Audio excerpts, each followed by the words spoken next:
ये कहानी एक छोटे से गांव में रहने वाले एक गरीब किसान की है, जिसका नाम रामू है। रामू का पूरा परिवार कृषि पर आधारित था और उनकी मुख्य आय खेती से ही होती थी।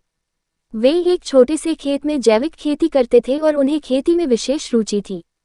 रामू की कहानी उस समय से शुरू होती है जब उनके पास बहुत ही कम सामग्री थी, लेकिन उनकी मेहनत और आत्मविश्वास की वजह से वे किसानी में सफलता पाने के लिए कठिनाइयों का सामना करते गए। वे सिर्फ जैविक खेती की तरफ ध्यान केंद्रित करते और खेत में उर्वरकों के बजाय उर्वरक की जगह खेत में खाद प्रदान करते थे। अपनी मेहनत और समर्पण से रामू की खेती धीरे धीरे फलने लगी। उनकी पैदावार बढ़ती गई और उनकी मुनाफा कमाने की क्षमता में भी वृद्धि हुई। वे अपनी उत्पादों को स्थानीय बाजार में बेचते और इससे उनकी आर्थिक स्थिति में सुधार होने लगा। रामू की सफलता उनके परिश्रम, संघर्ष और सहनशीलता की कहानी है।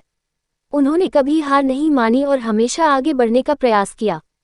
उनकी कहानी गांव के लोगों के लिए प्रेरणास्रोत बनी और उन्होंने दिखाया कि छोटे सपनों को हकीकत में बदलने का सबसे महत्वपूर्ण कदम है मेहनत और संघर्ष।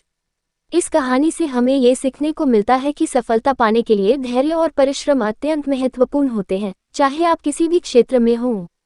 रामू की तरह हमें भी अपने लक्ष्यों के प्रति पक्षपात नहीं करना चाहिए और निरंतर प्रयास करते रहना चाहिए, चाहे समस्याएं कितनी भी कठिन क्यों ना हों। शुद्ध ज्ञानवर्धक जानकारी के लिए हमारे चैनल ओम मंगलम यूट्यूब को सब्सक्राइब करें। आपका दिन शुभ हो।